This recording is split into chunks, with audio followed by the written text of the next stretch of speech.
Hello, bonjour. I've decided I might try a week in the life of again for you. I'm not sure what's happening this week, but I thought I'd give it a go. And if it's boring, I just won't put it up. So today is Friday, and I'm going to, and obviously it'll be a week Friday to Friday. I'm just about to go and do a little bit of shopping in Aldi in Mayenne, and then I will come back, just potter around indoors. I'm not quite sure what I'm going to be doing at home yet. Tonight we are going to Sharon's for a meal with her daughter and her partner, so that would be nice. Duncan's got to work tomorrow, unfortunately, again, so he's obviously not happy, but he has no way of making sure the jobs all start to line up.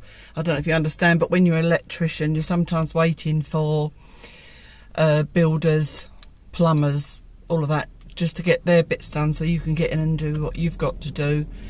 Or sometimes that'll could hold up for months, in which case then that really mucks him up, which has happened. There's one particular job that he's been doing now for 4 years. The people don't live in the house, but because it's taken them that long to get things done in the house they're renovating, Duncan can only go in when there's a slot from his diary and from them being ready for him. So it's really, really tough. I always say to him, I wish he'd get someone to work with him, but it's just not feasible here. It costs too much to have a small business to employ people. So basically too much tax. And it's stressful to think for someone else as well. Sometimes he prefers to work on his own, and he gets to obviously have the time off when he wants, supposedly, but it doesn't always happen. But hopefully now he's planning on taking some time off in September, because he's just run himself into the ground and it's so hard. And meanwhile I sit at home, lady of leisure, feeling a bit guilty because he's having to work so hard, but all I can do is make his life a bit more pleasant when he's at home, really, and try not to talk about work. So let's go and get this shopping. You've been on this journey before, so I won't bother showing you the journey just yet. Let's go. Excuse my music. Right. Oh, I've got to go recycling, just for a change. I've just remembered my recycling is in the boot, so I need to get that out of the way to make room for my shopping. Now I've stalled the car.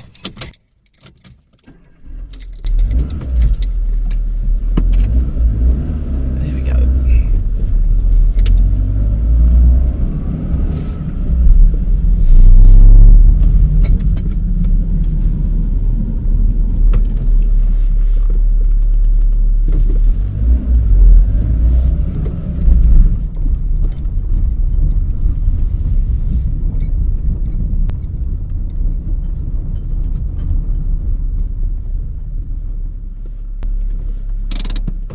So that's that done for another week. Right, let's get that shopping done. Wasps hanging around the recycling, as you'd expect. We've managed to get 2 really heavy downpours, which was great. So I think we're due some more again today. It's so clammy, it's so sticky. But sign of the times, we're going to have to get used to all this. Too hot, too wet, too cold, too windy. That's just climate change for you, unfortunately. Someone on Facebook the other day was saying, is anybody else fed up with all this rain? It's like a deluge. I mean, I've never seen so many people against one person. It's just everybody's saying that we are loving it, we need this, and you just think, what's the matter with this person? Why would they say that? We need this rain. And I just think he was a bit naive to think he'd come on there and think that people were going to back him up and say, you know, oh, it's a nightmare. But we actually need this rain. So, silly person. I've got to get a lot today, and I do try and put off having to come out. Sometimes Duncan will say I'll stop off on the way home and get some shopping, but you know, he's got enough to do. So, and the thing is, sometimes if I've just got one thing to get, it's not worth getting the car to get it, so I'll just go without, because I mean, by the time you've put the cost of the petrol on top of the cost of what you want to buy, you think it's just ridiculous. So I'll try and wait till I've got at least a small list. I usually like to try and combine it with doing something else if we can. Like Sharon and I will do our shopping together, so it's at least one carload of petrol not being used, and we'll try and go for a walk or something. As I say, she's it's not in this video, and probably in the previous video, but she's obviously busy this week.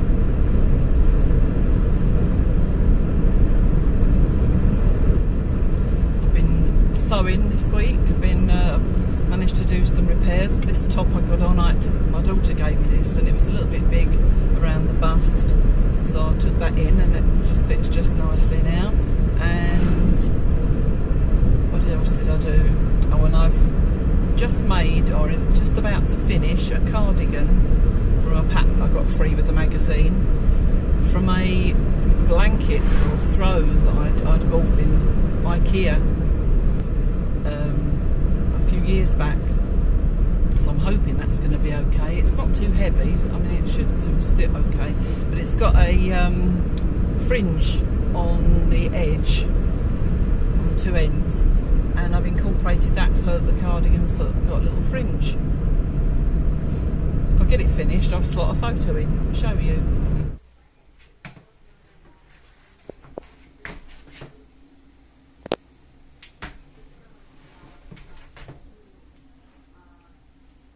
It's okay. So I'm more or less done. I've just got to just hemming and pressing and things like that, so I should be able to put a photo in. See what you think. Oh, there's some spits of rain on the screen because I'm dressed for summer. I'm going to get wet. Tomorrow, as I say, Duncan's working, so I've got to prepare the sheet next door. Might take you along with me. It's proof that I did. Yeah, we've got a family, a French family with two children. And they booked it, paid for it, and then afterwards asked if they could bring their dog. Do we allow dogs? Which we do not. I think I've said in a previous video talking about the sheep, we have had bad experiences, sadly. We was a bit anxious about having dogs stay anyway, because I do find, being as we're not pet owners ourselves as well, we really notice the smell of a dog and the hairs. So if that's left behind in the sheet and we can't get rid of it easily, I just feel bad for the next people coming in, especially if it's hairs, because sometimes these dogs' hairs can like burrow into the fabric, and not all hoovers are up to that, are they? So sadly I had to say to him, no, I'm sorry, we don't. So they always say the same. They always say we've got a small, well-behaved dog, very sociable, but that doesn't stop the smells in the dog hair, does it? So he wasn't very happy, because he said it's always the few that have very badly behaved dogs and they don't train their dogs that make it bad for the rest of us. But as I say, that's not the problem. It's the hairs and the smell. So and there's always that chance that they might leave it inside when they go out and end up with a chewed sofa leg or something. So yeah. Anyway, so they've decided they're still going to come, but they're coming without the dog. This is one reason why Duncan and I don't have pets. It's selfish, and some would be, especially people that love pets. Some people would say we're quite selfish, and we're hands up, we are. But we don't want to have a pet and not, give it the life it should have, which is taking it everywhere with you, and we haven't got the patience for that, to be perfectly honest. And on top of that, Duncan gets very, very attached to animals and things like that, because he wasn't very happy when we had a cat when we first arrived, but I wanted one. I don't know, it was just this picture I had in my head of the nice little cottage in France and have a little dog or cat. And at that time Duncan would possibly be working back in the UK, and it was going to be company for me. And it was really stupid and naive of me to think that would work. I've never been that much. I love animals, but I've never been that much of a pet owner. And so we had a cat. I thought it would be less work, but it's nice to have around. And we'd only had him a little while, and we spotted he'd got this huge cut across his backside, and it was awful. Duncan couldn't even face going to the vet because he can't bear to see anyone he loves in pain. I mean, obviously none of us can, but he can't even deal with it, you know. So I had to I've got a friend to come with me, because even I was a bit worried what the cat was going to be like. And so that's what it was like. And then when he sadly got hit by a truck on the main road, he was beside himself, really upset. So it just confirmed we're no good with pets. I'd much rather leave that to the people that just love having animals around. Sadly, a lot of people think it's a good idea. It's classic, isn't it? Christmas, they'd give their kids a kitten or a puppy for Christmas, but it never works out, and they end up at the dog pound, don't they? And that's just not right. They shouldn't have gone into it in the first place. I know all you people out there with animals probably are thinking we're selfish, but you know, everybody likes what they like, don't they? I know for sure one of my viewers is cat mad, and she's got tons of cats. I remember her talking about it when I did my Christmas video. She said they even have a Christmas tree. Of course, of it as well as at that, there's all the added expense. But it's like having another child. Children are expensive, but I mean, you can deal with children. But animals, if you take them to the vet, it's just so much money every time, isn't it? And if you happen to have a pedigree pet, they're always getting things wrong with them. I'm lucky enough here in France, the vet bills aren't too bad, but in England they're just a nightmare. Right, I've arrived at Aldi, go and get my shopping, and I'll be back with you. Well, that's that bit done. I couldn't get everything, so I've now got to go to Lidl's. That's the trouble with Aldi's and Lidl's, I think. You just can't get everything. You might save a lot, but then you end up to go to another shop to get some of it. So I've got a couple of bits to get, and then I'll be heading home. That's one thing at the minute. I've been talking about saving money in Lidl's and Aldi's.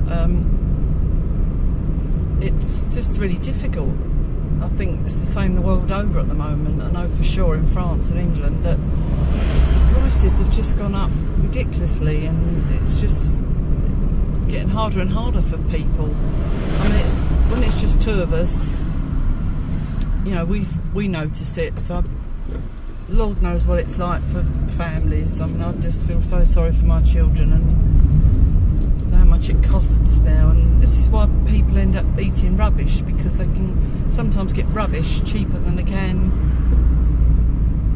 good food, and that's the sad thing. But it doesn't make it. I mean, I'm quite good for cooking. I can sort of make a meal out of most things, and if we're really running low in the fridge, I can put something together.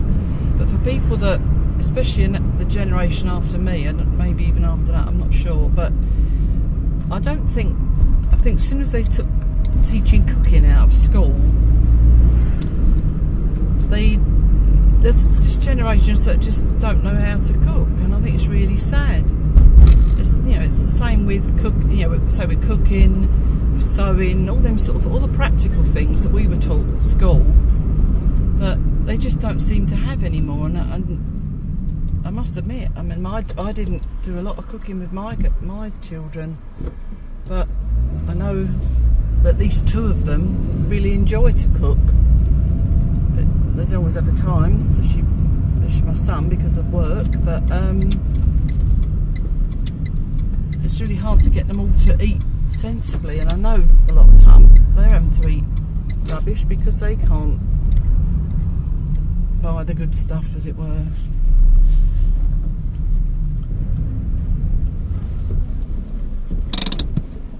Right, finished. Homeward.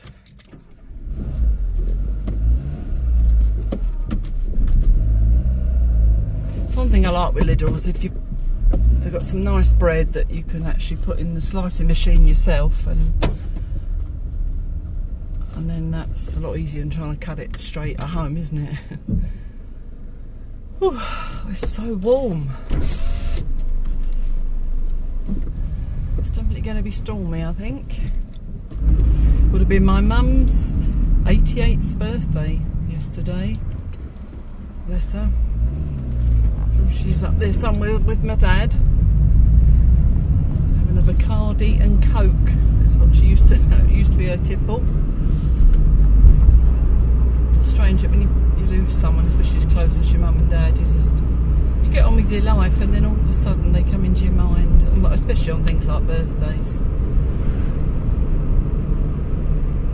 It's always a bit weird that they're never coming back. I don't know what any of you think, but I don't know why, for some reason recently I've been watching programs about mediums, and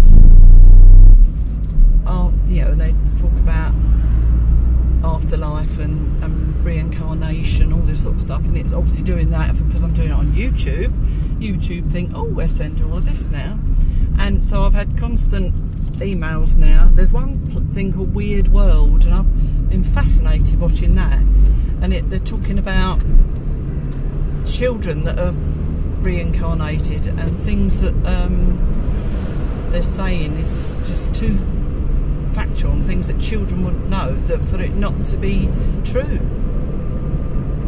It's absolutely fascinating. So I've been a bit addicted actually to watching them while I've been sewing and things. And there's others another thing that was part of it was time slips, where people are supposedly doing one thing 1 minute, and all of a sudden they look round and they're in a totally different era.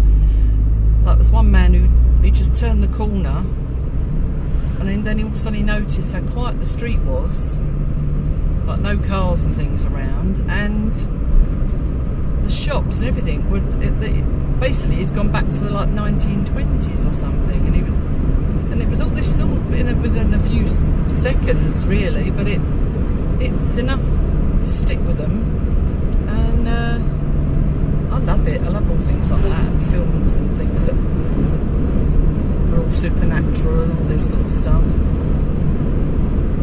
I do love the idea that there's something to go on to afterwards. I dare say you do too. And there's a lot of people out there would poo-poo it and say it's rubbish, and I understand that, because it's something we don't know of, we haven't seen, have we? I went to a sort of reasonably famous medium show when I was in England a few years back, and it was getting to a point where it sounded like I was going to be next, if you like, as in being caught. My dad was coming through, all the things were saying, it was just very close to what it would be me, if you like. And then all of a sudden there was a lot of kerfuffle behind me, and this lady passed out. By all accounts she'd had a heart attack or something, and so the show had to be stopped.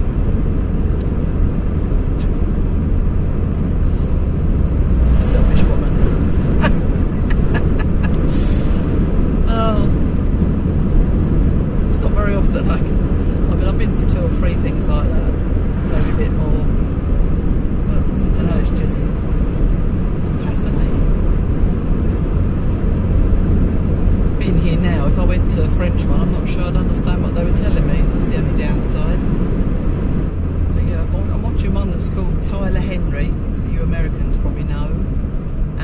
John Edward, another one. I used to watch him years ago.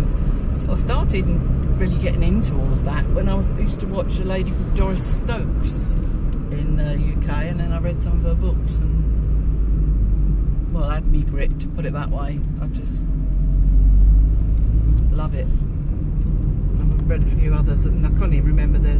I was one called Derek Okora in UK, and the other one I can never remember his name. Do you go to mediums? I do think it's definitely got its place in life, hasn't it? Because it gives people comfort and peace of mind, especially if they're so distraught after losing someone. Same as religion. I'm not a religious person, but it's got its place because people find comfort in it. But one day I was laying in bed.